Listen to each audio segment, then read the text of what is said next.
ওইটা বলছি যে এই যে এটাও খারাপ, গরম দিলেই খারাপ। এটা ঠান্ডা করে তারপরে এটার যে প্লাস্টিকটা, এটা তো ফুড গ্রেড প্লাস্টিক না, অনেক হালকা, দেখেন অনেক হালকা।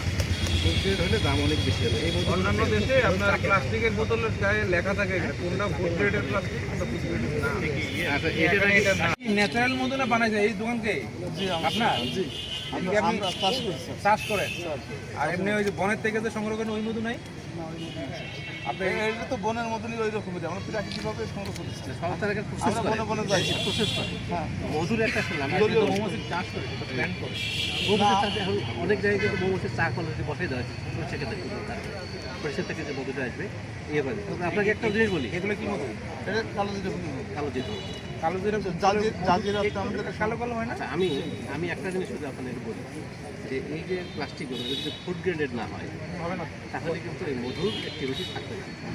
এটা ঠিক আছে, এটা ঠিক আছে, গ্লাস ঠিক আছে, এটা ঠিক আছে। এই জন্য এটা সবই প্লাস্টিক। প্লাস্টিক হলে হবে, প্লাস্টিক হবে ফুড না, গ্রেডেড হতে হবে। প্লাস্টিক হলে ফুড গ্রেডেড। দেখে ফুলের চারা জি স্যার, স্যার ফুল ফল তো সবই জি স্যার, ফুল ফল ভেরি গুড। ফুল তো মনের পুষ্টি কিছু পাতা পেলো স্যার, দেখতে তো মালটা মালটা লাগে। পাতা পেলো কমলা আছে।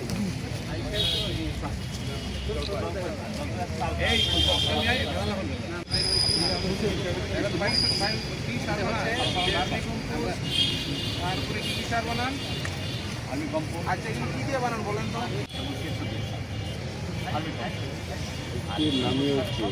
হ্যাঁ ভাই, অক্সিজেন, আমরা বড়রা খাবো না, অক্সিজেনে কিন্তু বড়রা গেলে ওই যে তারা এই কাজ করছে। অক্সিজেনে চালতা ঠিক আছে, ধন্যবাদ। এটা কি আলু? মিষ্টি আলু স্যার, মিষ্টি আলু তো এরকম সাইজ কখনো দেখি না। এত বড় বড় হয়েছে, এরকম সাইজ হলো কেমন এটা? আরো বড় হয়, এটা কি জাতি এরকম নাকি? আরো ইয়ে এই কাজটা আমরা করি। আমি কাটার ইয়ে করছি, কাটার গাছ লাগানোর সাথে সাথে বাকি যা কলা গাছ লাগাই দিয়েছি। 2 বছর কলা গাইছি, এবার কলা গাছ কেটে দিলাম। কাটাটা বড়। অনুষ্ঠানের এ পর্যায়ে স্বাগত বক্তব্যের পালা। স্বাগত বক্তব্য নিয়ে আসছেন কৃষিবিদ জনাব। এর মধ্যে 26% মানুষ যাদের জমি আছে চাষ করে, সেই চাষে সেইখান থেকে তারা তাদের খাবার সংগ্রহ করে।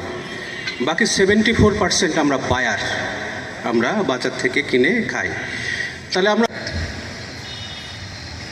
আচ্ছা, এখানে আমাদের অনেক মা বোনেরাও দেখি কিছু আছেন, হয়তো অনেকে শুনতেছেনও।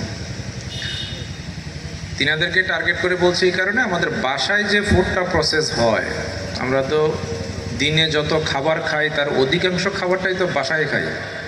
কিছু কিছু খাবার আমরা বাইরে রেস্টুরেন্টে এখানে সেখানে খাই। তো বাসায় যে খাবারটা প্রসেস হয় সেইটা পিওর আছে তো, সেইটা পুষ্টিগুণ মেনটেন করে বানানো হয় কি না। আমার পার্সোনাল অ্যাসেসমেন্ট হচ্ছে বাসায় যে খাবারটা প্রসেস করা হয় সেইটাও কিন্তু অধিকাংশ ক্ষেত্রে পুষ্টিগুণ মেনটেন করে, কিভাবে এটাকে প্রসেস করলে, রান্না করলে, প্রক্রিয়াজাত করলে শেষ করে ফেলতেছে। তো গেল ফকফকা চাল কিনে আনা হলো, পুষ্টি কিন্তু অর্ধেক নাই। আমার এই ফকফকা চালের মেন্টালিটির কারণে দোকানদারও বুঝে গেছে, কল মালিকও বুঝে গেছে যে বাজারে এই চালের ডিমান্ড, তোমরা চালটাকে এইভাবে বানাও। এখন আনার পরে বাসায় রান্না করলো, এবার রান্না হচ্ছে কিভাবে? ভাত রান্না মানে হলো চালটাকে সিদ্ধ করা, তাই তো? আর তো কিছু না। ভাত রান্না মানে কি? চালটাকে পানি দিয়ে সিদ্ধ করা, আর তো কিছু দেয় না এটার মধ্যে। অন্য দেশে দেয়, বাংলাদেশে তো এটাই, চালটার মধ্যে নির্দিষ্ট পরিমাণ পানি দিয়ে সিদ্ধ করে, একটু পরে এটা ভাত হয়ে যাবে। ওই পানিটা কি করে, মানে ভাতের মাঠটা কি করে আপনারা ফেলে দেন। তো এই মাঠটা হলো ওই ভাতের নির্যাস। পুষ্টি উপাদান আমাদের শরীরের জন্য প্রয়োজনীয়, আমরা সঠিকভাবে তা গ্রহণ করি না। যদি আমরা উৎপাদন করে থাকি কিন্তু খাবার প্লেটে বিবেচনা করলে তখন কিন্তু অনেক উদ্যম। আরও উপস্থিত রয়েছেন মিঠু চন্দ্র অধিকারী। আমাদের বাংলাদেশ হচ্ছে সোনার মাটির বাংলাদেশ, তাই বলে আমার বক্তব্য শেষ করছি। আপনারা সবাই ভালো থাকবেন। আসলে আমরা যেটা বলছি, সবাই আমরা জানিও যে খাদ্যে আমরা স্বয়ংসম্পূর্ণতা অর্জন করেছি, বাট পুষ্টিতে কিন্তু এখনও অনেক দূরে আমরা রয়ে গেছি। এখন আপনারা জানেন যে খাদ্যের 6টি উপাদান ছিল, এখন কিন্তু আরেকটি যোগ হয়েছে, সেটি কি, সেটি হলো আঁশ জাতীয় খাবার। আমরা কিন্তু সেটি হয়তোবা সেইভাবে খাচ্ছি না।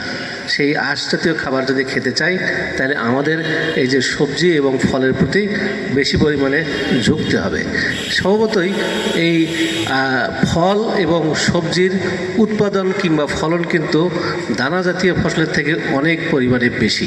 তো সেক্ষেত্রে আমরা যদি একটু কার্বোহাইড্রেট কিংবা শ্বেতসার জাতীয় খাবারের পরিমাণটা একটু কমিয়ে দিয়ে এই সবজি কিংবা ফলের প্রতি একটু বেশি পরিমাণে ঝুঁকি, তাহলে যেমন আমাদের অতিরিক্ত লোকের খাদ্যের চাহিদা অনেকটাই মেট আপ করা সম্ভব হবে, পাশাপাশি আমাদের এই ভাতের উপরেও কিন্তু চাপটা কমবে।